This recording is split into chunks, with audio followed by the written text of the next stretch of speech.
AB chord opening. The distance of AB from the center. Diameter से radius आ जाता, chord का आधा निकल गया। चलो अब इसमें ये बोल रहा है कि अगर ये इसके इक्वल है तो x बताओ, जरा ध्यान दीजिए। If this is equal to this, then find x। तो इसका इसमें मल्टीप्लाई और इसका इसमें मल्टीप्लाई, ठीक है। आज बर्थडे है क्या? Yes sir. हाँ? कॉफी कर देंगे, उससे ज्यादा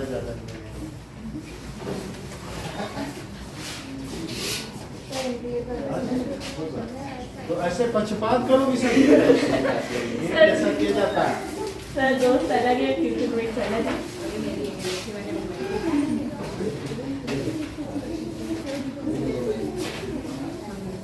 चलिए अब इसमें x की वैल्यू पता करनी है।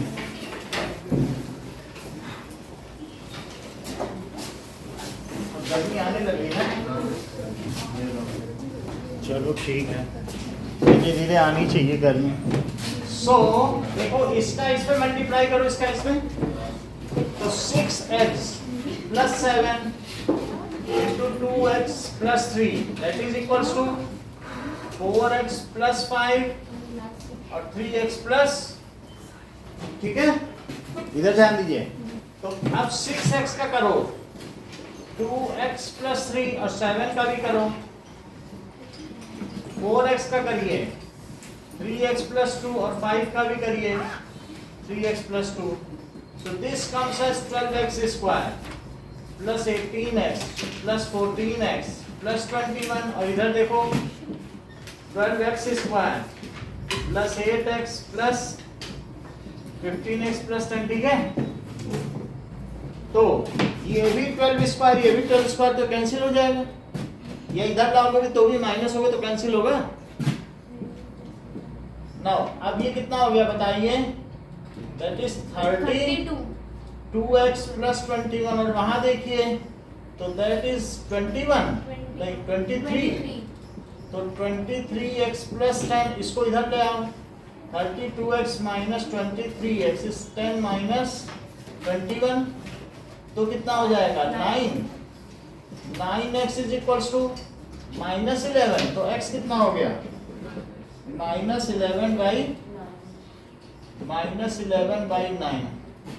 चलो नेक्स्ट एक क्वेश्चन देखिए, तो ऑप्शन सी इज करेक्ट।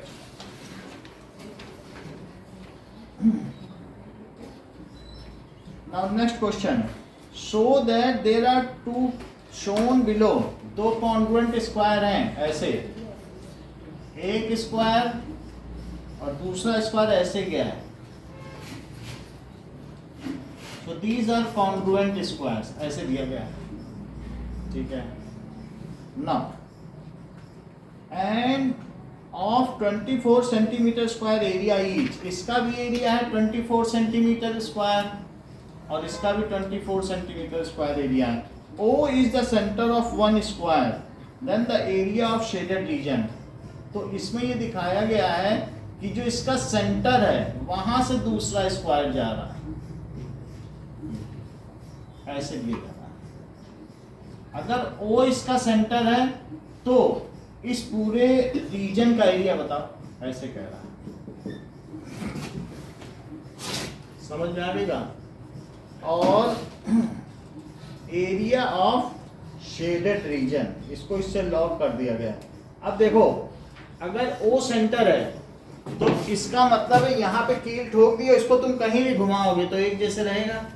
तो अब मैं इसको एक जनरल चीज में ले लेता हूँ, ये हो, अब मान लो O सेंटर है, तो क्या अगर मैं घुमाऊं तो ये स्क्वायर घूम के ऐसे भी हो जाएगा, हो ही जाएगा। जब O पे है तो हम ऐसे घुमा दे, कहीं भी घुमाए, लॉक है सेंटर पे, तो अगर ये लॉक हो गया, इसका एरिया कितना बताया है 24, तो 24 होने से क्या हो जाता है बताओ, ए स्क्वायर कितना है, साइड का स्क्वायर ही तो एरिया होता है, तो ए स्क्वायर इज 24, तो बोलो ए कितना हो गया दैट इज रूट 24 कितना होता है?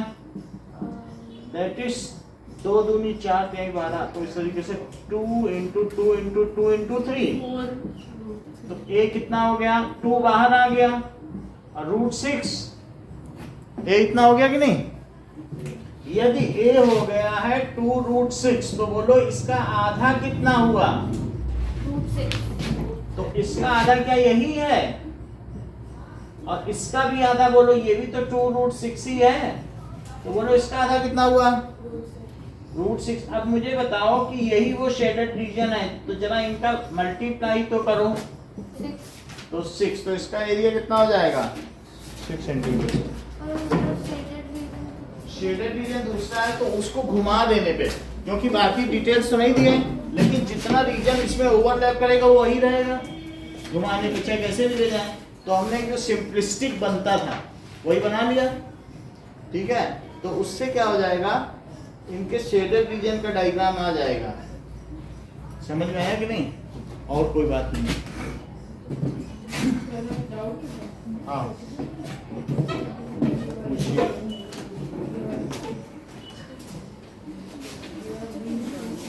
ए और बी ये कराया जा चुका, फिर भी देख लो करने से पहले। एक क्वेश्चन और है, that is 2 plus root 5 upon 2 minus root 5 और minus 2 minus root 5 upon 2 plus root 5। तो हमको ये बर्थडे में नहीं दिया था, एक चौक वही 2 टॉफी, ये तो टीचर्स डे में थे, हमने टॉफी दी थी।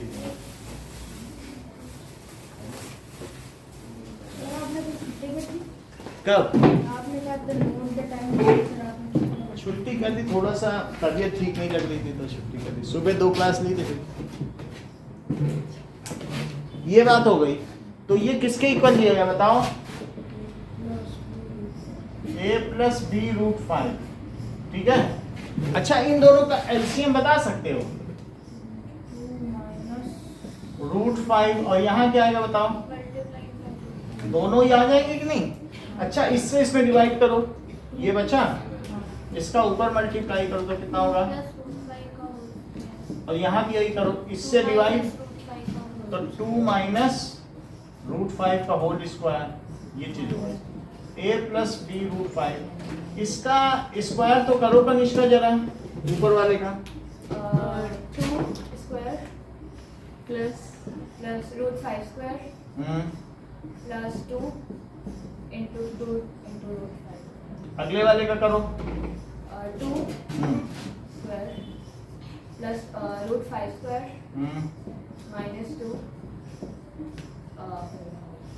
ठीक है। अब नीचे में, नीचे क्या आएगा बोलो? Square minus 5। That is 4 minus 5, that is 2 square, सही है। अच्छा बताओ, क्या 4 से ये 4 कट गया और रूट 5 के स्क्वायर से ये भी कट गया क्योंकि बाहर माइनस है। और बोलो ये क्या 10 रूट 5 है कि 4 रूट 5? तो 4 रूट 5 में और 4 रूट 5 जोड़ो, और नीचे कितना है? -1। तो a plus B root 5, now how much is it? That is 8 root 5 upon -1, it is a plus B root 5। तो इसको लिख सकते हो 0 minus 8 root 5 is equal to a plus B root 5। तो क्या अमन आप मुझे बताएंगे a की क्या वैल्यू है? b की? हाँ, तो कंपेयरिंग a 0 माइनस, ठीक है। चलो अब ये बताओ हिंदी में क्या क्या ग्रामर आ रही है? सर्दी करा लेंगे।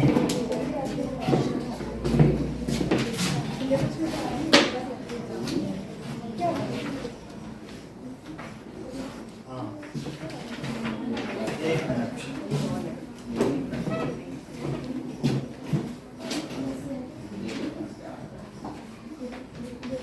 संधि आ रही है, प्रत्यय आ रहा है और अलंकार।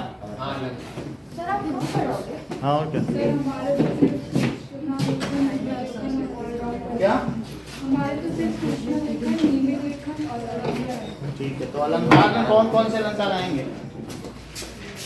अनुप्रास एवं उपमा अनुप्रास, अनुप्रास के 6 टाइप बताओ। सर मैं संस्कृत पढ़ती हूँ। संस्कृत तो छेकानुप्रास, लाटानुप्रास, वर्तानुप्रास, अंत्यानुप्रास, ठीक है, ये सभी उसके है ना। क्या क्या पढ़ाए गए तुम्हारे यहाँ? वही पढ़ाए गए। That is now.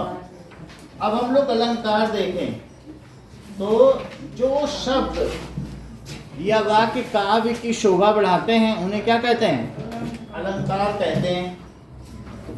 ओके, तो अलंकार देख लें।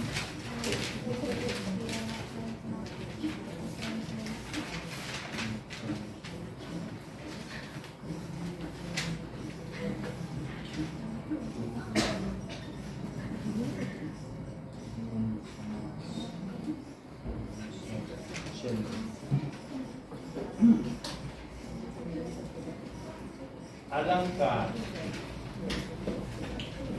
जो पद, ठीक है, या शब्द समूह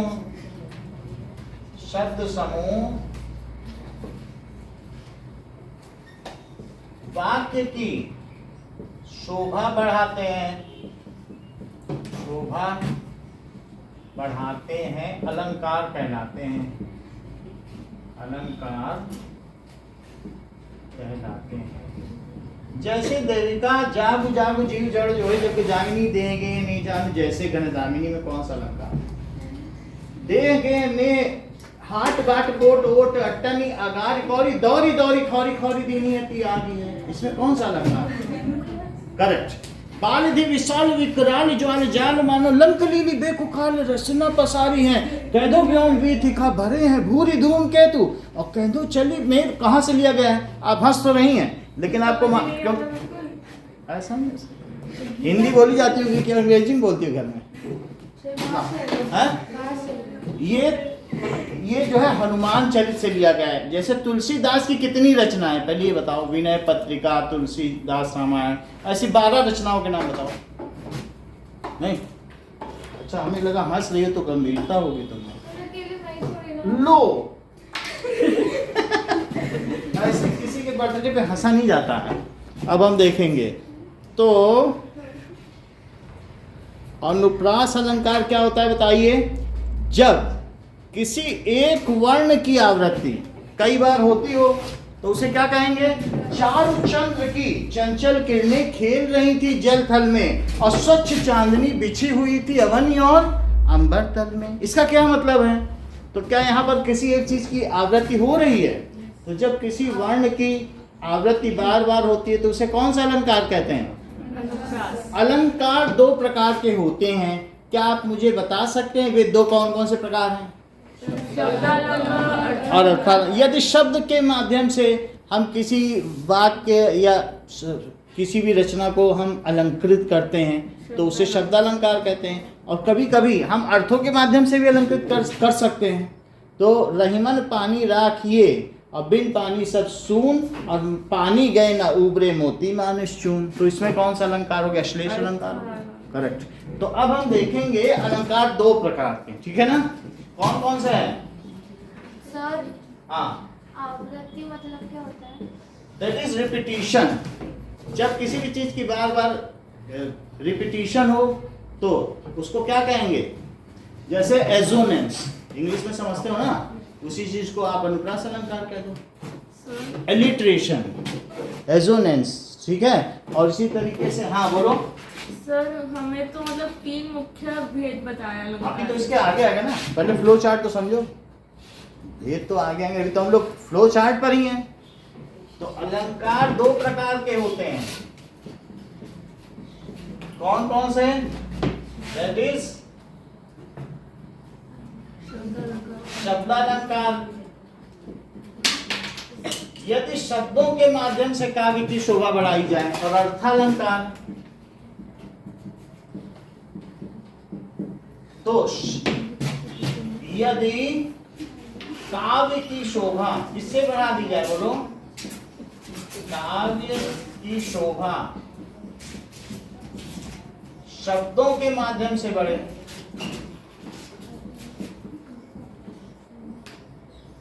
माध्यम से बड़े।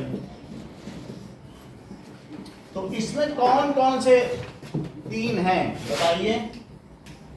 एक तो अनुप्रास, दूसरा और तीसरा, ठीक है। अनुप्रास अलंकार, अर्थ अलंकार में कौन कौन से हैं? अनुप्रास, यमक और श्लेष।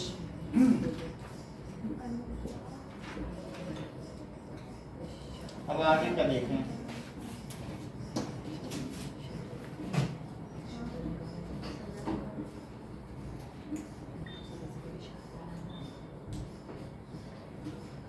अर्थालंकार के भेद। तो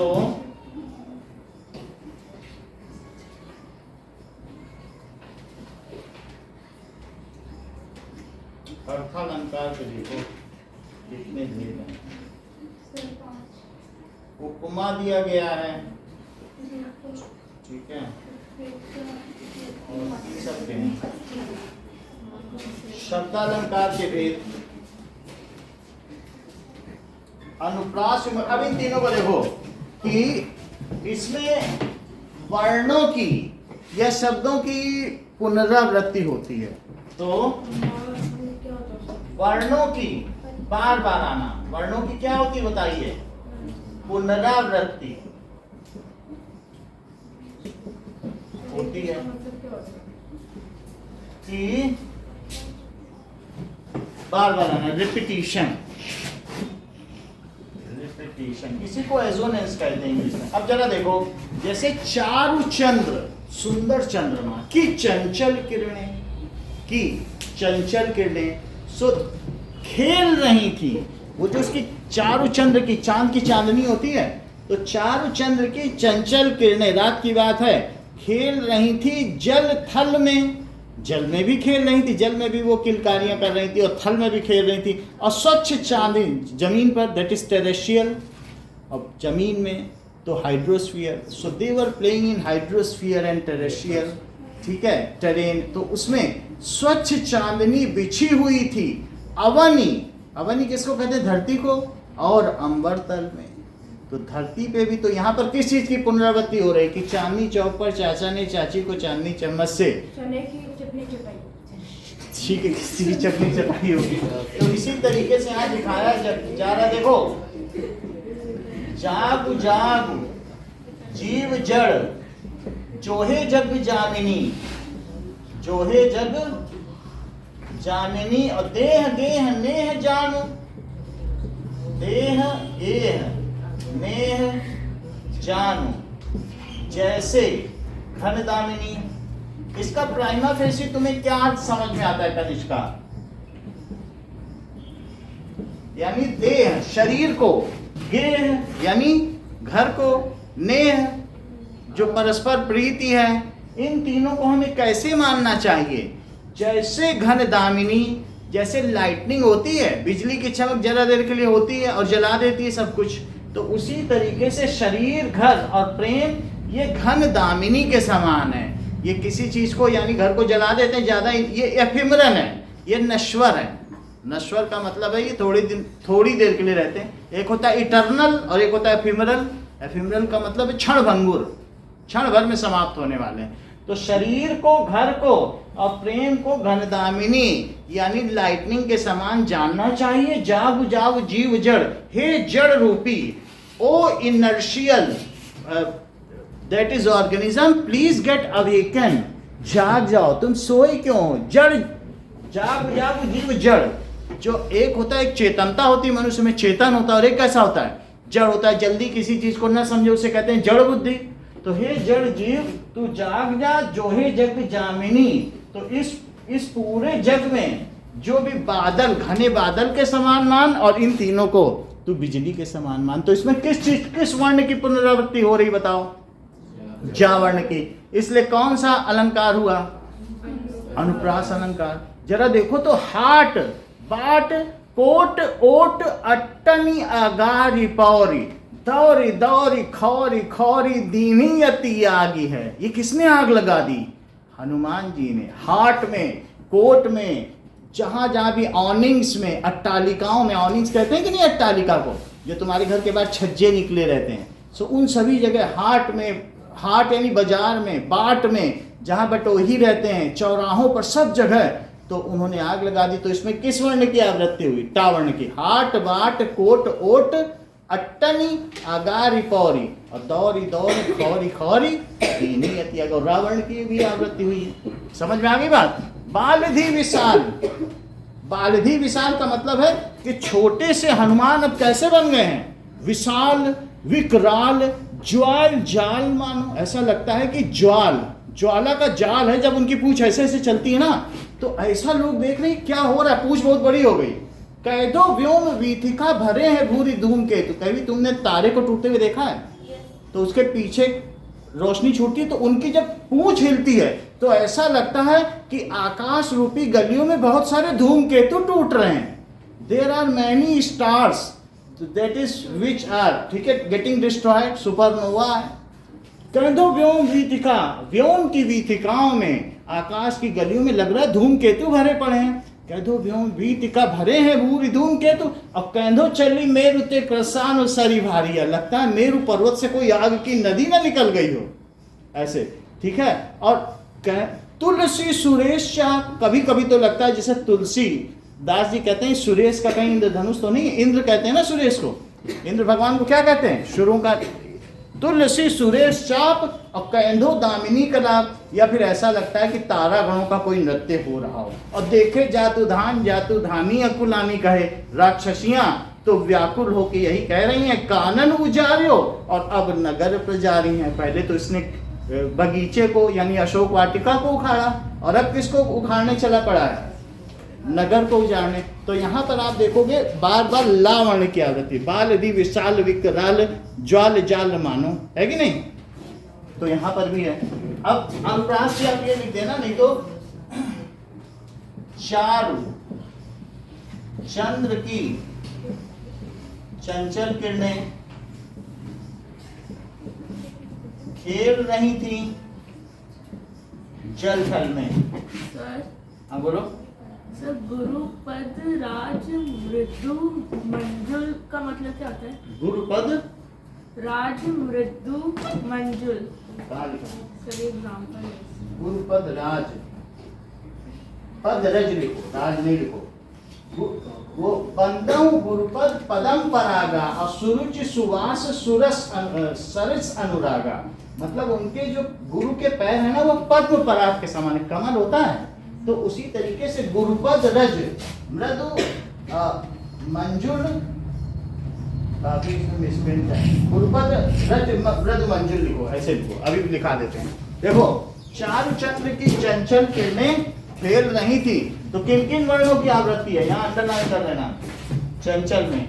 अब खेल रही थी जल थल, चावर्ण की आवृत्ति, अस्वच्छ चांदनी बिछी हुई थी अवनी और अंबर तल में। तो ये पहली लाइन में यही चीज है कि नहीं? तो यहाँ पर इसलिए अनुप्रास अलंकार हो गया। आगे देखिए यमक अलंकार क्या होता है।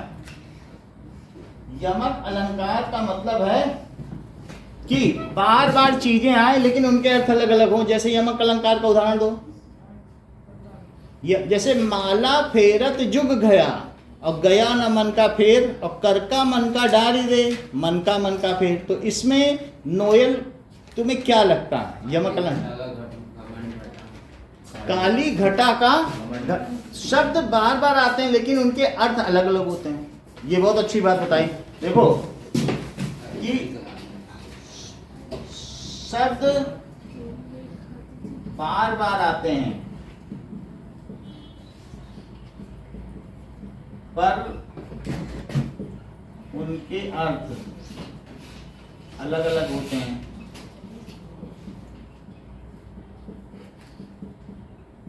देखो, ऊंचे घोर मंदिर के अंदर रहन वाली, ऊंचे घोर मंदिर के अंदर रहाती हैं, और 3 बेर खाती थी सो 3 बेर खाती हैं, नगन जड़ाती थी सो नगन जड़ाती। जयशंकर प्रसाद की रचना है, और शिवाजी की वो रानियों के बारे में कहा गया है। बोलो यमक अलंकार, ये बता देंगे। करेक्ट, ऊंचे घोर मंदिर के अंदर रहने वाली। कौन लोग? जो शिवाजी की रानियां थी वो बहुत ऊंचे मंदिरों में रहती थी। मंदिर किसको कहते हैं? राजमहलों में रहने वाली। तो पहले एक चीज को देखो कि इन्होंने बताया कि काली घटा का, तो क्या घटा दो बार आया है और दोनों के अर्थ अलग अलग हैं। काली घटा का घमंड घटा, तो यहाँ पर काली घटा ये बादल से है और दूसरी घटा का मतलब कम होने से है, तो इसलिए शब्द कई बार आए हैं लेकिन उनके अर्थ अलग अलग हैं। अभी देखो, माला फेरत जुग भया, गया न मन का फेर। कई बार राम राम राम राम राम राम राम राम राम राम राम, उसको गाली देंगे, उसको गोली मारेंगे, राम राम राम राम राम राम, ये माला फेर रहे हो, अब मन का फेर जाएंगे, राम आज उसको देख लेंगे, राम राम राम राम राम। ऐसे ये कहते हैं मन का फेर नहीं गया, तुम राम बोलने से क्या हुआ, तुम्हारे मन में परिवर्तन आया। तो माला फेरत जुग भया, अब गया न मन का फेर, अब कर का मन का डार के, खाद की मोतियों की माला जो गुड़िया होती हैं उनको डार के, और मन का फेर, मन की जो मोतियां उसको तुम फेरो। तो इसमें क्या दिखाया गया है कि माला फेरत जुग भया, गया ना मन का फेर नहीं गया। मन का जो यहाँ पर देखो, माला फेरत जुग गया, ये मन का कुछ और मतलब है। यहाँ इसका मतलब है मन से है। इसका क्या मतलब है? मन से जो घपलेबाजी थी वो नहीं गई, और कर का यानी हाथ का मन का डाल के, और मन का कर का मन का इस मन का क्या मतलब है? मोती, हाथ की जो मोती की माला डाल के और मन का फिर, ठीक है। अब दूसरी चीज देखो, इस मन का मन से, और ये मन का फिर इस मन का क्या मतलब है? इस मन का क्या मतलब? मोती, और इस मन का मन की मोती, सही है। जैसे ये देखो कि ऊंचे घोर मंदिर के अंदर रहन वाली, मंदिर का मतलब महल है, मंदिर के अंदर रहन वाली, जो ऊंचे महलों में रहती थी शिवाजी की जो भी रानियां उनके महलों की, ऊंचे घोर मंदिर के अंदर रहती हैं। अब कहाँ रह रही बोलो? मंदिर का मतलब जंगल भी होता है क्या? घोर जंगलों में भागी फिर रही, किसकी वजह से? औरंगजेब के डर की वजह से। उसने सेना भेज दी थी। शिवाजी के महलों में जितनी भी रानी थे, अब इससे तो यही पता चलता है जो इन्होंने लिखा है कि ऊंचे घोर मंदिर के अंदर रहती हैं, और बीजन डुलाती थी, सो पंखे झला करती थी, सो बीजन डुलाती हैं, बिना जन के ही डुलायमान हो रही हैं। 3 बेर खाती थी भाई, दिन का 3 टाइम खाना खाती थी, 3 बेर खाती थी, सो 3 बेर खाती हैं। उंगलियों में नग जड़ाया करती थी, नगन जड़ाती थी, सो नगन जड़ाती हैं। अब कपड़े ही नहीं है पहनने के लिए, नगन जड़ाती थी। पहले नग जड़ाया करती थी, हीरे जौहरी आते थे उनके यहाँ, अब ऐसी हालत हो गई कि नगन जड़ा रही, उनके पास कपड़े ही नहीं है। हराया था कई बार, उन दोनों में 3 युद्ध हुए थे अलग अलग समय पे, और औरंगजेब अंत में औरंगाबाद, वही मराठा ही वहीं पे लड़ते ही मरा। औरंगाबाद में तो मर गया था। उसने अपनी जिंदगी के 23 साल जो है साउथ में ही गुजारे, मराठा से युद्ध करते करते, फिर जीत नहीं पाए। ठीक है, तो अब जरा देखो, तो दोनों के अलग अलग मतलब है। अब जरा विजन डुलाती थी, सो विजन का मतलब पंखा चलने से। वो पहले पंखे डुलाया करती थी, लेकिन अब डुलाती थी, सो विजन डुलाती हैं, बिना जन के ही डुलायमान हो रही हैं। विजन डुलाती हैं, और 3 बेर खाती थी, सो ज्यादा लिखने की जरूरत नहीं, 1 ही लाइन लिख दो कि चल जाएगा यमक में। 3 बार खाना खाती थी, 3 बेर खाना खाते हो कि नहीं? 3 बेर खाती थी, अब उन्हें खाने के लिए कितने बेर मिल रहे हैं? सो 3 बेर खाती हैं। नगन जड़ाती थी, सो नगन जड़ाती हैं।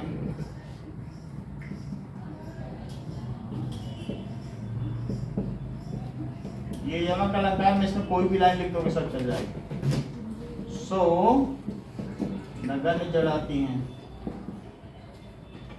तो इस तरीके से ये तो बात हो गई यमक अलंकार की, ठीक है। बेर का मतलब 3 बार से है और यहाँ बेर फल से है। नगन का मतलब है हीरे जवाहरात, हीरे के नग, और यहाँ नगन का मतलब निर्वस्त्र से है।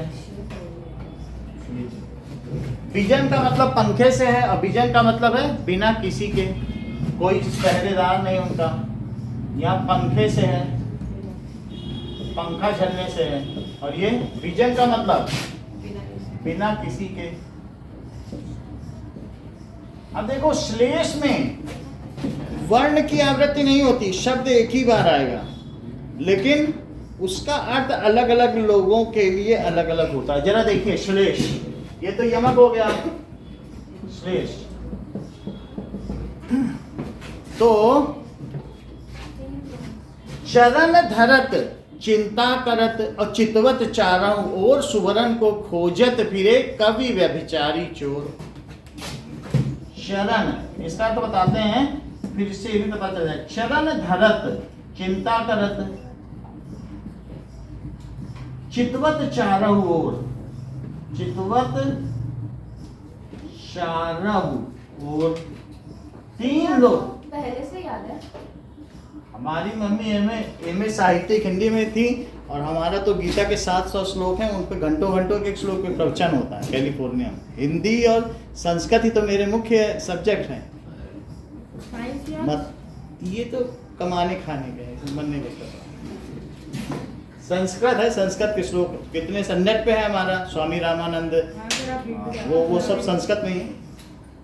तो चरण धरत चिंता करत चितवत चारों ओर, और सुवर्ण को खोजत फिरे, सुवर्ण को इंटरमीडिएट तक हम लोगों में यूपी बोर्ड में सब चलती है संस्कृत। 12th तक तो पढ़ना कंपलसरी है अनवर संस्कृत, तुम तो जानती हो। नहीं, हमारा कंपलसरी नहीं तो तुम केवी में हो ना, लेकिन वहाँ यूपी बोर्ड में है। मैं विद्याश्रम से। अरे तब भी केवी की नहीं हो, केवी के तो सिलेबस को पढ़ रही हो। हमारा कोई और सिलेबस। अच्छा अच्छा। खोजत फिरे कवि व्यभिचारी। जरा देखो चोर, यहाँ सुवर्ण क्या कई बार आया है कि एक बार? सुवर्ण एक बार आया है। तो चरण धरत धीरे धीरे चलता है, चिंता करत सोचता है, चितवत चारों ओर यहाँ वहां देखता है। यानी चरण धरत धीरे धीरे पैर रखता है, सोचते सोचते, चिंता करत सोचता है ना, और चितवत चारों देखता भी रहता है। कौन ऐसा देखता है और क्या खोजता रहता है? सुवर्ण। कौन कौन? कवि। कवि सोचता है सुंदर वर्ण मिल जाए, वर्ण का मतलब अक्षर, वर्णमाला जानते हो? तो कवि क्या सोचता है, इसी कवि कविता पूरी हो जाए, सुवर्ण अच्छा वर्ण मिल जाए। व्यभिचारी अच्छा स्त्री का शरीर मिल जाए। व्यभिचारी व्यक्ति क्या होता है? स्त्री के पीछे पड़ा रहता है, जिसको लंपट भी कहते हैं। तो व्यभिचारी क्या करेगा बताओ? जो स्त्री प्रेमी है वो अच्छे शरीर को ढूंढेगा, और चोर बोलो किस चीज को ढूंढेगा? सुवर्ण, सोने। तो इस सुवर्ण का 3 तरह से अर्थ है। बोलो कौन कौन से? कवि के लिए अच्छे शब्दों से है, व्यभिचारी के लिए सुंदर स्त्री से है, और चोर के लिए सोने से। जबकि शब्द एक ही बार है। तो लिखें इस बात को, इस तरीके के अलंकार जब शब्द की पुनरावृत्ति ना हो लेकिन उसके अर्थ भिन्न भिन्न हो अलग अलग लोगों के लिए, तो उसको कैसा अलंकार कहते हैं? श्लेष अलंकार। बोलो बात समझ आ गई? शब्द की पुनरावृत्ति हुई नहीं हुई? यदि शब्द एक और बताएंगे तब फिर समझ आएगा। यदि इसमें शब्द की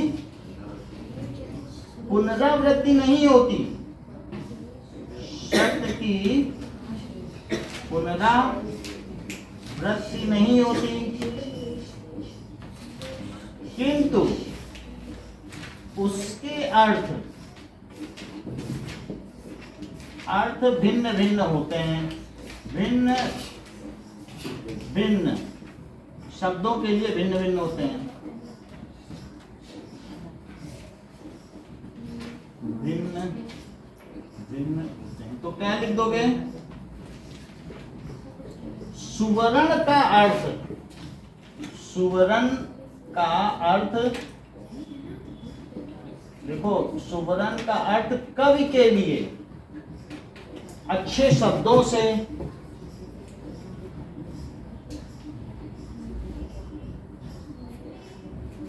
व्यभिचारी के लिए, व्यभिचारी के लिए, बात ना करें, सुंदर स्त्री से,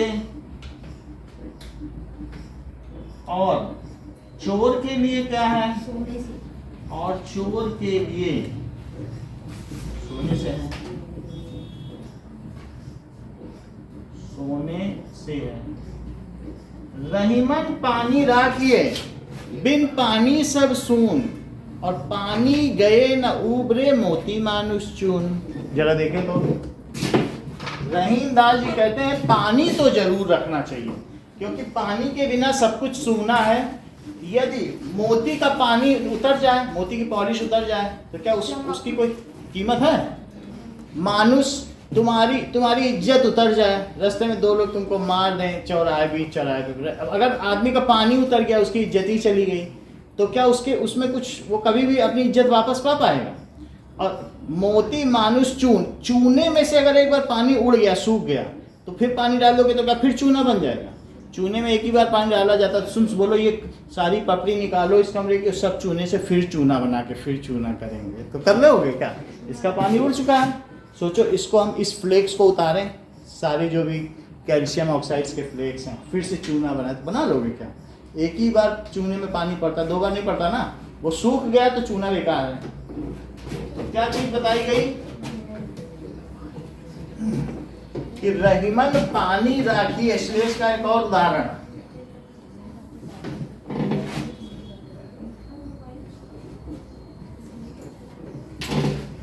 देखो रहीमन पानी राखिए, बिन पानी सब सून, पानी गए न उबरे, पानी गए न उबरे, पानी गए से फिर इनका उद्धार कभी नहीं है, मोती का भी कोई उद्धार नहीं है, मानुष और चूना। तो पानी का अर्थ मोती के लिए पॉलिश से है, पॉलिश, और मनुष्य के लिए किससे? सम्मान से, और चूने के लिए किससे? अभी तो बताया, चूने के पानी, लाइम वाटर। ये लोग इंग्लिश जानने वाली, लाइम वाटर बता दिया कोई दिक्कत नहीं। ऐसे चूना तो तुम्हें मालूम है ना, COH छोड़ दो, लाइम वाटर बता दो, कोई दिक्कत नहीं है। दैट इज चूने के पानी लाइम वाटर से है। लाइम वाटर हमने दिखाया भी है तुमको कई बार, सारे केमिकल्स भी यहाँ कराए। हाँ नहीं कराए? लाइम वाटर नहीं कराया कि वो मिल्की हो जाता है CO2 डालने, गलत है। हाँ ये वाला नहीं कराया, करा देंगे 10th में कराएंगे। 10th में कराएंगे सर? क्या वो रूल का क्या होगा? रूल का हम इंतजार कर रहे हैं, रूल पहले आने दो, देखो क्या होता है। अभी तो रूल है जो है, अभी तो यही है। समझ में आ गई बात? चूने के लिए चूने के पानी से है, तो चूने का पानी को क्या कहते हैं? That is called lime water. This is lime water, ये चूने का पानी। क्या लिखा है इसमें? Lime water. तो चूने के लिए चूने के पानी से, बात समझ आ गई? बोलो अर्थालंकार है आप लोगों के में कि नहीं? आ रहा है कि नहीं है? चलो अर्थालंकार,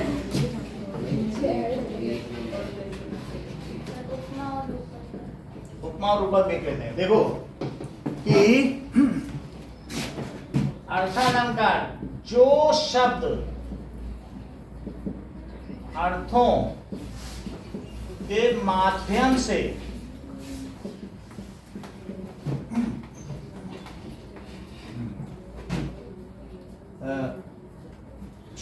काव्य की शोभा बढ़ाते हैं। बात नहीं करो, ये बीच वाली लाइन में कोई बात कर रहा है।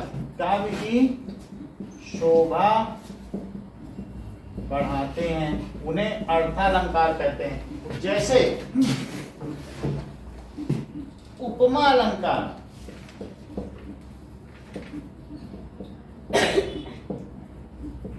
अब देखो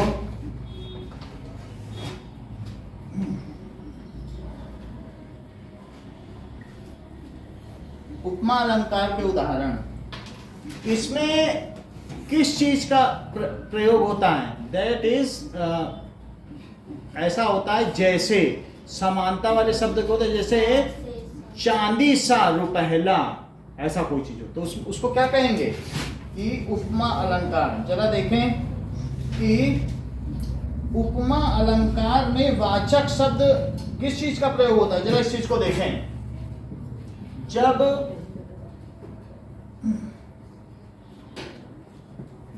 किसी वस्तु की जिस वस्तु की तुलना की जाए उसे क्या कहते हैं? उपमेय।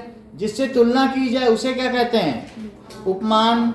और जो वाचक शब्द का प्रयोग किया जाए, मतलब जिससे तुलना किया जाए तो उसे कहते हैं वाचक शब्द। और किस चीज की तुलना की जा रही? गुरु पद कोमल कमल से। तो ये जो पद है, गुरु के पैर इतने कोमल है, गुरु के पैर यहाँ क्या है बताओ? उपमेय। और उपमान क्या है? कमल। ठीक है कि नहीं? और इसमें बोलो एक और भी चीज है कि समान धर्म क्या है? इस मतलब इस ये जो हमने बताया, जरा इस चीज को देखो, पहले लिख लें। गुरु पद कोमलता समान धर्म। मतलब ये नहीं कि अरे गुरु के पैर में भी 10 पंखुड़ियां हैं, वहां भी 10 पंखुड़ियां, पंखुड़ियां थोड़ी समान धर्म है। दोनों में किस चीज की तुलना की जा रही है? कोमलता की। तो उस तरीके से गुरु पद कोमल कमल से, तो इसमें क्या होता है? किसी वस्तु की दूसरे वस्तु से तुलना की जाती है। तो गुरु पद यहाँ क्या हुआ बताइए? उपमान। बोलो कमल क्या हुआ? सॉरी, ये उपमेय हुआ, जिससे उपमेय की जाए। उपमा के योग्य, जैसे उपमेय, जैसे ये खाद्य पदार्थ, खाने के योग्य, पेय पदार्थ, पीने के योग्य। भाई उपमा के योग्य होगा तभी तो उपमा करोगे। पेय का क्या मतलब होता है? पेय पदार्थ कहीं लिखा नहीं देखा है? पीने के योग्य पदार्थ, पेय जल नहीं लिखा है? तो वैसे पीने के, वैसे उपमेय का मतलब उपमा के योग्य, जिससे की जाए उसे क्या कहोगी? उपमान। तो इसे लिखो उपमा के योग्य। उपमा के योग्य है इसलिए ऐसा की गई है। अब ये क्या है बताइए? उपमान, जिससे उपमा की जाए। और कोमल क्या है? सुहाना। बोलो, वहां लिखा है सब चीज, बता दो, बताओ कोमल क्या है? बताइए। यहाँ समान धर्म, वाचक तो से है ना, तो ये क्या हुआ बताइए? कोमल क्या है इनमें? समान धर्म। क्या वो चीज दोनों में ही पाई जाएगी क्या? गुरु के पद में भी कोमलता है और कमल में भी कोमलता है, तो ये दोनों का समान धर्म हुआ। और से बोलो क्या है? वाचक शब्द। तो यहां पर क्या कही गई है? किसी वस्तु की तुलना दूसरे वस्तु से की जाती है। और किन शब्दों का प्रयोग होता है? वस्तु से की जाती है। तो इसमें जैसे, से, इन सभी शब्दों का प्रयोग होता है। जरा देखें। सर, हाँ बोलो। ये मेरे को नहीं समझा। अभी समझ आएगी। देखो एक उदाहरण से नहीं सुने, अगले वाले तुम्हें समझा देंगे, फिर से बताते हैं। जरा देखो कि प्रिय मुख चंद्र समाना, मतलब प्रिया का मुख कैसे, किसके समान है? तो इसमें देखो हमने समाना कहा। समान का मतलब है कि उस चीज का हमने उस पर क्या, उसके जैसा है नहीं। और ये कह दूं कि प्रिय मुख चंद्र ही है तो रूपक हो जाए, उसका उस पर आरोप कर दिया जाए। उपमान का उपमेय पे क्या हो जाए? आरोप कर दिया जाए। जैसे उदित उदय गिरि मंच पर विकसे बाल प्रसंग और हर्षे संत सरोज सब और विकसे लोचन भ्रंग। ये बताया गया कि कैसे भगवान आए उदित उदय गिरि मंच पर, जैसे मंदराचल पर्वत पर सूर्य उदित होता है वैसे ही भगवान राम अब धनुष तोड़ने के लिए आ गए। वो कहा नहीं गया चलो उठो सिया श्रृंगार करो, अब धनुष राम ने तोड़ा है। तो अब उदित उदय गिरि मंच पर, गिरि रूपी मंच पर वो आ गए। वो जो राम है वो सूर्य हैं, उनका आरोप कर दिया गया। अगर मैं ये कह दूं कि गुरुपद कमल वंदहु गुरुपद पदम पर आएगा, लोग पदम बोल दिया, पदम से नहीं बोला, वही है पद्म। तुम कहाँ पद्म ढूंढने जा रहे हो, वही तो पद्म है। गुरुपद पदम पर आएगा। बात समझ में आ गई कि नहीं? तो इस तरीके से अब देखो, हे खग मृग हे मधुकर श्रेणी तुम देखी सीता मृग नयनी। अरे सीता को हिरणों की आंखी के समान बता दिया, सीता की आंखों को, बोले वही है मृग नयनी। आरोप ही कर दिया जाए, जैसे भी ना लगाया जाए। बोले दूसरा चंद्रमा है ही नहीं, कभी कहता है यही जो हमारी प्रियतमा है यही चंद्र है, तो उसको क्या कहेंगे? रूपक अलंकार। ठीक है कि नहीं? तो एक रूपक होगा, एक सिमली होगा, एक मेटाफर, जैसा इंग्लिश में जानती है, तो हम हिंदी में भी देख रहे हैं। इंग्लिश में भी वही सारे पार्ट्स ऑफ वो जो है फिगर ऑफ स्पीच है। तो और क्या उसमें वही सारी चीजें हैं जो इसमें पर्सोनिफिकेशन, सिमली, मेटाफर, एजोनेंस, ठीक है, कॉन्सोनेंस, एलिट्रेशन, ठीक है, वही सारे तो हैं, एक्सेजरेशन और ऑक्सीमोरॉन, ये सब जानते हैं। खैर हम ये छठे में पढ़ के किताब हटा चुके हैं। अब ये अमन अभी पढ़ रहा है, पता नहीं कौन से स्कूल में पढ़ रहा है। अब जरा देखें, चलो अब यहाँ पर हम लोग देखेंगे, ये प्रचार आ गया ना, उपमेय की बात हो गई। तो यहाँ पर जरा देखिए, हमने क्या देखा कि जिससे यदि एक प्रातः नभ था, और देखो लाल किरण सी चोंच खोल वह चुगती थी अनार के दाने। तो लाल किरण सी, जब उस चिड़िया का मुख खुलेगा ना तो उसमें लाल लाल अंदर दिखता है, नहीं रेड रेड, यद पैरेट हो। तो लाल किरण सी चोंच खोल, उसकी चोंच और किरणों की तुलना की गई है, और उनमें जो समानता है वो रक्त वर्ण या रेड कलर है। और सी क्या है? वाचक शब्द। सी का क्या मतलब है? लाल किरण सी चोंच खोल, क्या लिखा है बोलो? लाल किरण सी। तो अब इनमें अलग अलग चीजें देखो। लाल किरण, इसका मतलब है उपमा। जब किसी चीज की उपमा की जाए तो हम ये कह दें कि लाल किरण सी चोंच खोल।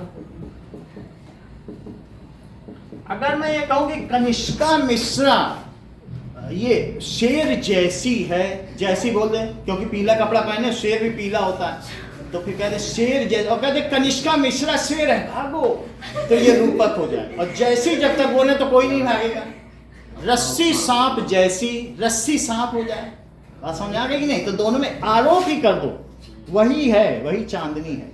तो अभी हम रूपक आगे देखेंगे, लेकिन जब तक जैसे आ रहा है, सी आ गया तो सी बोलो क्या है? यहाँ तुलना हो रही है। इट इज, अब कोई कहे कि this water, Ganga water is as soft as butter. दो कंजूस थे, बोले बटर की दुकान पे गए, पहले रोटी की दुकान पे गए तो बोले क्या खाना है? रोटी कैसी? बोले मक्खन जैसी। तो हम रोटी थोड़ी ना खाएंगे, मक्खन खाएंगे। मक्खन की दुकान पे गए, बोले मक्खन तुम्हारा फ्रेश है? बोले हाँ गंगा के पानी जैसा है। तो हम मक्खन क्यों खाएं, हम गंगा का पानी पिए। और दोनों कंजूस थे, ऐसे उन्होंने पैसा बचा लिया। एक उसमें करोड़पति था, एक अरबपति। तो करोड़पति पैर पे पड़ गया अरबपति के। अब हमने सीख लिया है कि जीवन कैसे जीना चाहिए। अरबपति ने उसको शिष्य बना दिया, बोला गंगा का पानी पियो, पैसे ही बचेंगे। तो इसका मतलब होता है कि जब तक कहें कि butter is as good as soft as water या एज फ्रेश, और बटर इज गेंजेस वाटर, तो रूपक हो जाएगा कि मक्खन गंगा का पानी ही है। कहते हैं मक्खन गंगा के पानी सा है, समझ में आ गई? तो जब तक समानता हो, समान अगर वाचक शब्द का लोप हो जाए तो रूपक अलंकार हो जाए, ये ना होता। गुरुपद कोमल पदम, वंदो गुरुपद पदम पर आगा, सुरुचि सुभाष सरस अनुराग, उनके कोमल ही जो चरण है गुरुपद पद्म पर आगा। बताइएगा कि नहीं?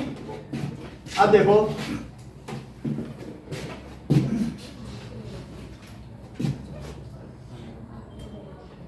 तो लाल किरण सी क्या है बोलो?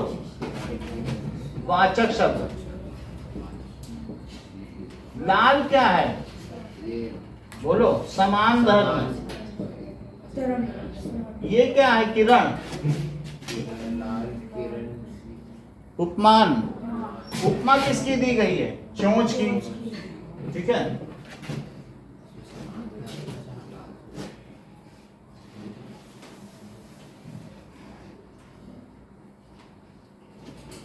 और तुमने वो भी पढ़ा होगा कि भज रामचंद्र कृपालु भजमन हरण भव, तो उसमें पद कंज चारु, उदार कंज और उदार अंग विभूषणम, सबको बोला, सबको कंज कह दिया कि कर कमल कंज, हाथ भी कमल, नयन कमल, तो वो रूपक अलंकार हो गया।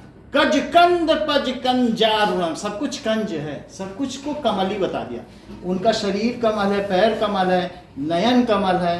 कंदर्प अगणित, जैसे बहुत सारे सर्प हों, कंदर्प अगणित अमित छवि, नव नील नीरद शोभनम, ऐसा लगता है नीले शरीर में ऐसे कंदर्प हैं, लग रहा है कि आसमान से तक्षक सर्प अपने सभी समूह वाले सर्पों की तरह धरती की ओर गिर रहे। ऐसा कंदर्प अगणित अमित छवि, नव नील नीरद, नीला वर्ण ही तो है उनका शरीर, शोभन। तो पूरा रूपक से भर दिया कि श्री रामचंद्र कृपालु भजमन हरण भव भय दारुणम। अब यहाँ पर देखिए समान धर्म हो गया, किरण क्या हो गया? उपमान। और किसकी उपमा की गई है? तो चोंच क्या हो गई? उपमेय। बोलो, बात समझ में आ गई?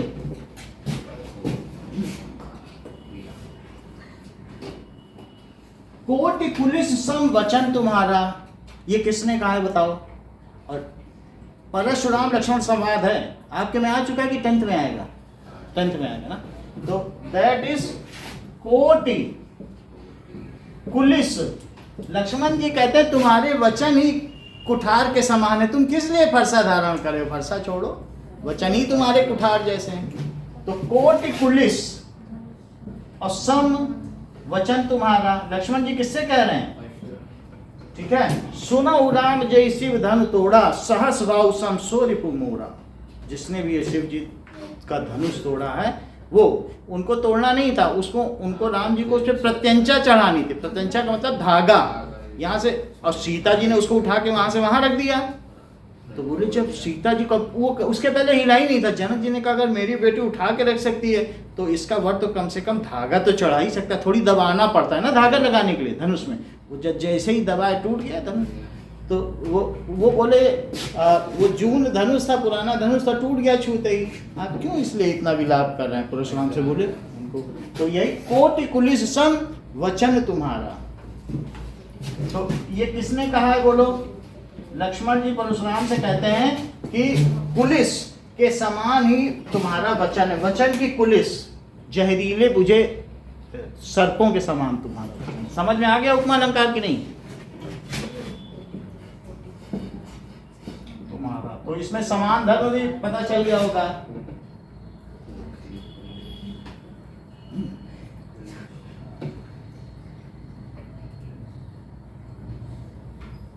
अब देखिए सर, संडे की आंसर शीट कब? 1 2 3 लगेंगे। अब अगला देखो, नेक्स्ट इज रूपक अलंकार। देखें रूपक में क्या होता है? उदित उदयगिरि मंच पर प्रकटे बाल पतंग। चलो इस चीज को देखो कि उदित उदयगिरि मंच पर, रूपक अलंकार पे आवाज है। तो बाल पतंग, विकसे संत सरोज सब, रूपक का ही बहुत अच्छा उदाहरण है। यदि देख लो, उपमान का उपमेय पर आरोप हो जाए और वाचक शब्द का लोप हो जाए, उसी पे आरोपित कर दो। कोई पूछे अमन क्या है? अमन ही तो चंद्रमा है। ठीक है, तो इस चीज को क्या कहते हैं? चांदनी क्या है? अमन से निकलने वाला प्रकाश चांदनी है ना, ऐसा चीज है। तो वो चीज हो जाएगा रूपक, आरोप ही कर दिया जाए। तो बोलो किसका? उपमान का उपमेय में आरोप कर दिया, तुलना ना कर दी जाए, वही कह दिया जाए। जैसे तुम देखी सीता मृग नयनी, तो यहां पर यदि उपमान का उपमेय में आरोप कर दिया जाए, आरोप हो वाचक शब्द जैसे जैसे, समान, सा, इनका लोप हो जाए। वाचक शब्द क्या होते हैं? जैसे, सा, समान, और कुछ समान और भी कोई होता है का लोप हो जाए। सम का ऊपर दिए हुए हैं वाचक शब्द, इनका लोप हो जाए। जरा देखो, अब यहां पर दिया है, ये देखो, उदित उदय गिरि मंच पर,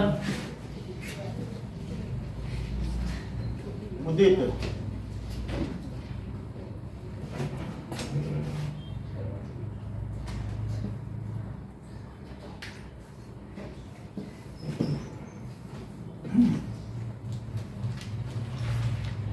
अब उनके जो गुरु हैं विश्वामित्र कहते हैं, उठा हूं राम भंजा हूं शिव चापा और मेटा हूं जनक हृदय संतापा। उठो राम और इस धनुष को तोड़ो और जनक का संताप मिटाओ। ये सोच है कि कोई धनुष ही नहीं तोड़ पाएगा और इनकी बेटी सिया का विवाह ही नहीं हो पाएगा।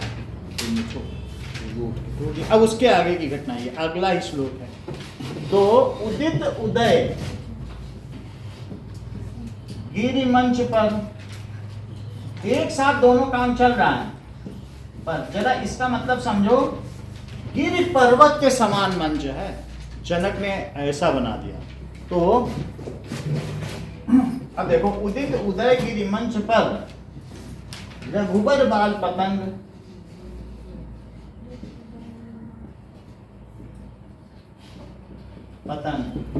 विकसे संत सरोज सब,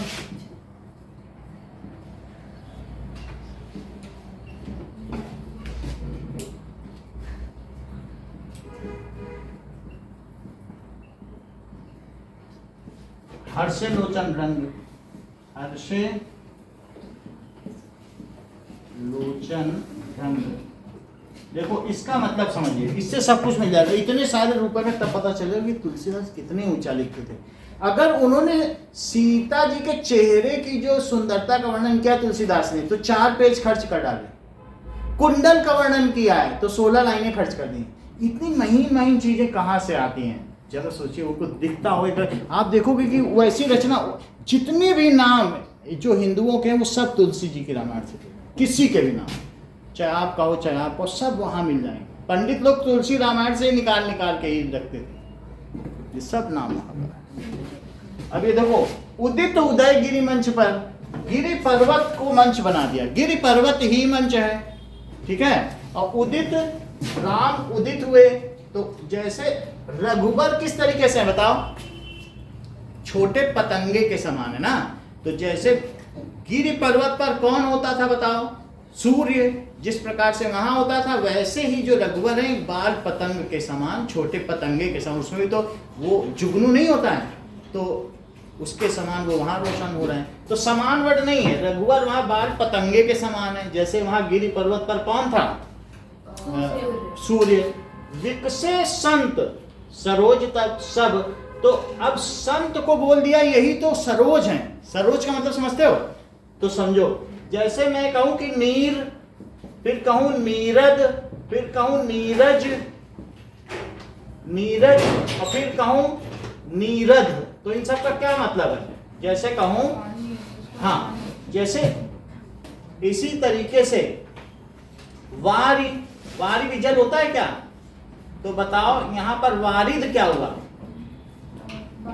और वारिध क्या हुआ, और वारिज क्या हुआ, सबका मतलब बताओ। देखो, जो जल दे तो बादल, जो जल में जिसका जन्म हो, सरोज वर्ड सुना है, आ गया देखो सरोज, जल में जिसका जन्म हो वो कमल, जो जो जल धारण करे वो सागर, समुद्र। बोलो, बात समझ में आ गई? तुमको अलग से इनके पर्यायवाची ध्यान नहीं रखने। वारिद सरोद, अगर तुम्हें ऐसा लिखना है नीरद वारिद सरोद, और इसमें लिखना है पंकज सरोज, जा लगाते जाओ, सब कमल है ना। पंकज सरोज होता है कि नहीं, तो तुम्हारा कभी गलत नहीं होगा। और उसी में समय पंकज सरोध, समुद्र हो गया। धारण करे, जो दे, दा से क्या मतलब है, दे, जा से क्या मतलब है, जन्म हो। मनोज भी कमल में है। मनोज, मनोज पानी से बने तो आएगा। पंख का मतलब होता है कि जो पंख वैसे कीचड़ को कहते हैं, तो पंख में जन्म हो तो पंकज। पंख पानी को नहीं कहते हैं, समझ आ गई बात। अच्छा, अब ये देखो, विकसे संत सरोज, जिस प्रकार के से सूर्य के निकलने पर सभी पुष्प या सरोज खिल जाते हैं, तो क्या श्री रघुवीर के आने से सभी जो संत रूपी कमल थे वे खिल गए? यहाँ रूपी है, संत रूपी कमल। और हर्षे लोचन रंग। अच्छा, ये बताओ, अगर कमल खिल जाते हैं तो क्या भंवरे मंडराने लगते हैं? वो सब एक दूसरे को देखने लगे, अब टूटेगा धनुष, तो उनके जो लोचन है वो यहाँ वहाँ होने लगे, अब तो टूटेगा धनुष। तो लोचन रूपी भंवरे वो क्या होने लग गए, हर्षित हो गए। तो कमल खिल गया है, अब तो पराग खाने को मिलेगा, अब मजा आएगी, है बात कि नहीं? तो वही चीज। अब आगे देखिए, ये तो रूपक अलंकार समझ में आ गया। एक दो और देखें, तो यहाँ पर इसकी चर्चा की गई, एक सरल सा आपको बताएं तो पता चले।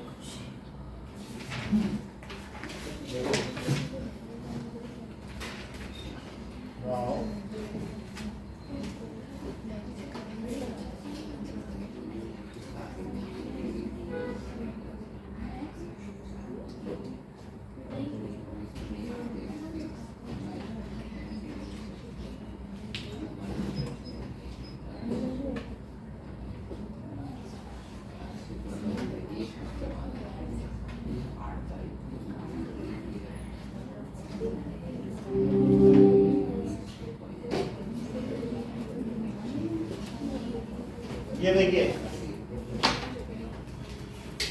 आगे चलते हैं, इसके आगे।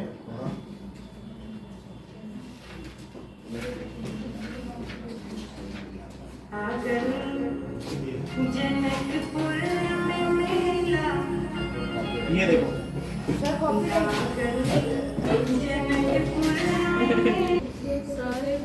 हाँ, ईमेल लेखन भी आ रहा है। तुम कर लो। संधि विच्छेद देखो, नाउ वर्ड विच्छेद।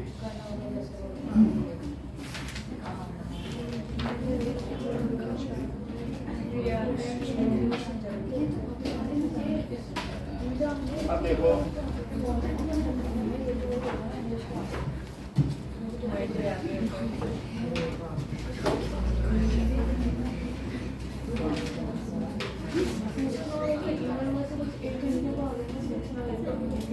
संधि विच्छेद, संधि विच्छेद के नियम देखो। ये नहीं आ रहे तो किसके आ रहे हैं? नहीं आ रहे तो फिर क्या आ रहा है? उपसर्ग और प्रत्यय आ रहा है।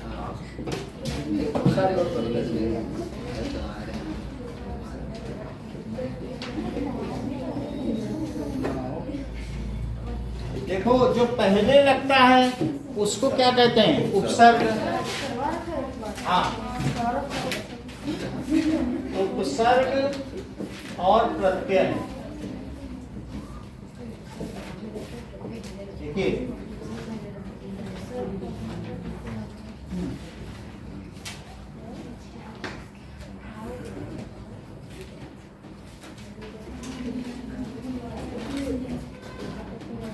ओके, जैसे जो पहले लगे उसे उपसर्ग कहते हैं। अति प्लस अंत, तो इसका क्या मतलब होगा? अति अति किसी चीज की जब बहुत ज्यादा हो जाती है तो अत्यंत, इसी में विच्छेद दिया जाएगा तो क्या हो जाएगा? अत्यंत। तो ये उपसर्ग हो गया, ठीक है। ऐसे ही किसी शब्द के पूर्व लगकर, उपसर्ग वे शब्दांश हैं जो किसी शब्द के पूर्व लगकर उसकी विशेषता बताते हैं और उसको बल देते हैं, विशेष अर्थ देते हैं। पहले लगते हैं और उसको विशेष अर्थ देते हैं, ठीक है। या तो उपसर्ग वे शब्द हैं, शब्द नहीं है ये, शब्दांश है, शब्दांश है जो किसी शब्द से पूर्व लगकर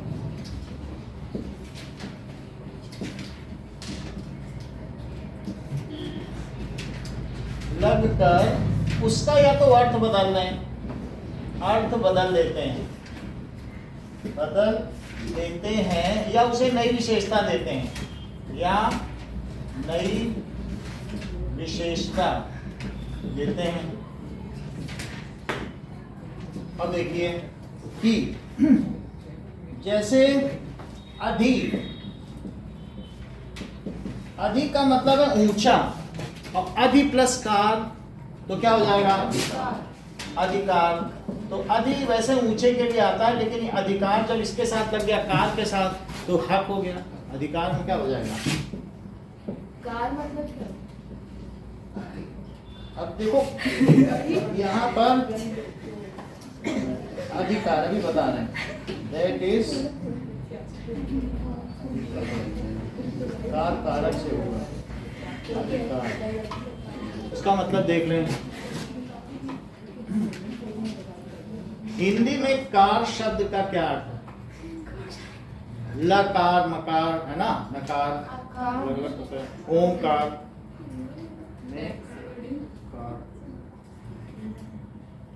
यह नहीं है, आगे देखेंगे। कार का अर्थ नहीं बता रहा, अभी देख लेंगे। क्योंकि सर शायद संधि में या इसमें वो नहीं यूज होता अधिकार का शब्द। कार शब्द का क्या वर्ड है? कुछ वर्ड नहीं है इसका, इसका मीनिंग नहीं होता शायद कुछ। नहीं है ना, नहीं किसी में लकार मकार ऐसे लग जाता है तो बस बन जाता है, ठीक है। ये इसमें आता नहीं एक्चुअली, इसमें नहीं आएगा, नहीं आता इसमें। आया तो है उपसर्ग में। अब जैसे कार का मतलब है क्रिया से है, जैसे अनु प्लस भाव, तो जब तुम कुछ करते हो होना और उसके बाद किसी के होने, अनुगामी, अनुगामी का मतलब है फॉलोवर, तो अनुभव, तो अनुभव का मतलब कुछ होने के बाद जो तुम्हें हो, तो क्या अनुभव होता है। जैसे तुमने कोई काम किया तो उसके बाद उसको कौन फॉलो करता है? जो तुम्हारा एक्सपीरियंस है। तो अनु प्लस भाव, ये सब क्या हो गए? अनु प्लस भाव, तो दैट इज, ये क्या हो जाएगा? अनुभव, ये उपसर्ग हो जाएगा, ठीक है। अब ये देखो, चाहे उपसर्ग हो, अभी प्रत्यय बताएंगे। अब मुझे बताओ उपसर्ग और प्रत्यय क्या ये दोनों अव्यय हैं? अव्यय का मतलब बताओ।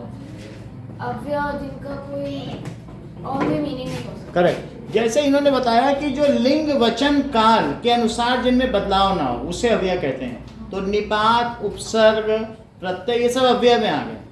क्रिया विशेषण, विशेषण ये सब अव्यय में आ गए। जरा इस चीज को देखें। तो इसी तरीके से प्रीपोजिशन, इंटरजेक्शन भी अव्यय में आ गए। बहुत अच्छा बताया इन्होंने। अब इस चीज को हम लोग देखेंगे कनिष्का ने क्या कहा है। अव्यय वे शब्द जिनमें विकार न उत्पन्न हो।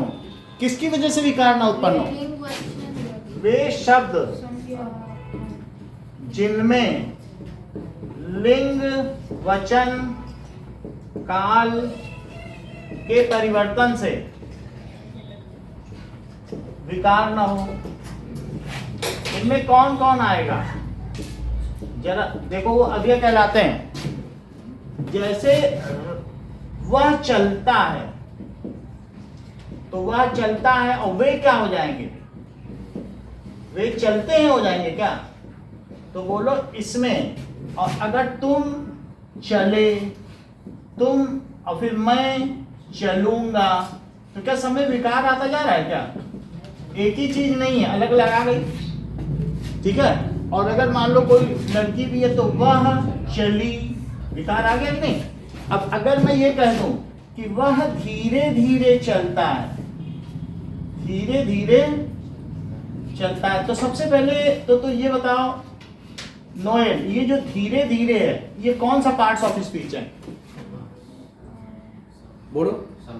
करेक्ट। जैसे इन्होंने कहा चूंकि ये क्रिया की विशेषता बता रहा है तो क्रिया विशेषण, बहुत अच्छी बात इन्होंने कही है, ठीक है। विशेषण दैट इज एडवर्ब, अव्यय है ना, चलने की विशेषता बताई है कि नहीं? तो उन्होंने तुरंत कह दिया कि सर ये तो एडवर्ब दिखाई पड़ रहा है। तो अब अगर मैं कह दूं कि वे तो क्या धीरों धीरों चलती हैं, और फिर तुम धीराओं धीराओं चलते हो, हम धीरांगे धीरांगे, कुछ भी विकार नहीं है, धीरे ही धीरे रहेगा। तो जिसमें कभी विकार ना उत्पन्न हो वे क्या कहलाते हैं? अव्यय कहलाते हैं। तो तुम में भी क्या आएगा? चलते हो, तो जिसमें विकार ना उत्पन्न हो उसे क्या कहते हैं? तो अब इसी तरीके से और भी क्या हो सकता है? हम तो भी धीरे धीरे चलते हैं, इसलिए समझ में आ गया कि नहीं? तो इन सब में विकार उत्पन्न नहीं होता। इसी तरीके से प्रीपोजिशन जानते हो कि घर के सामने एक मंदिर है और घरों के सामने, कि के सामने में कोई परिवर्तन आ रहा है, तो के सामने क्या प्रीपोजिशन है?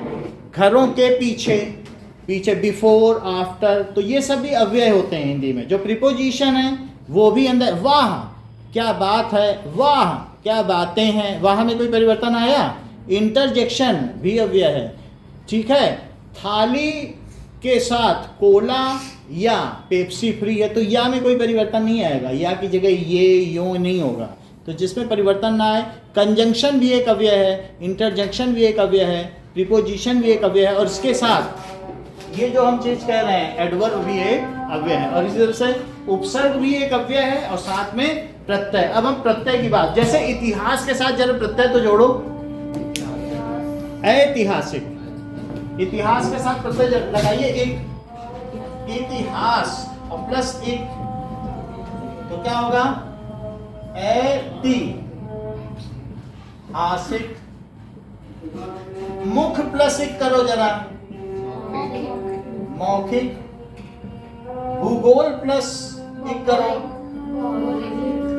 भूगोल प्लस एक, भौगोलिक। ये जो बाद में लग रहा है, ठीक है, उस चीज को क्या कहेंगे? दैट इज प्रत्यय। मान लीजिए सज, सज में कुछ लगाओ जरा, तो ये आवट इसका प्रत्यय हो गया। इसी तरीके से झगड़ालू में प्रत्यय क्या है? आलू इसका प्रत्यय है। और खाऊ, बहुत खाऊ किस्म का आदमी है, तो खाऊ का प्रत्यय क्या है? आऊ, खाऊ नहीं, खाऊ का प्रत्यय क्या है? आऊ। इसी तरीके से हम ये देखें कि खोया का प्रत्यय क्या है? या। खो तो उसका धातु रूप है, तो या शब्द लगेगा। लिखाई में क्या है? आई हो जाएगा। इसी तरीके से तैराक आप हो जाएगा, ठीक है। टहलना, तो गृहस्थ, बस इतना ही रखिए आज के लिए।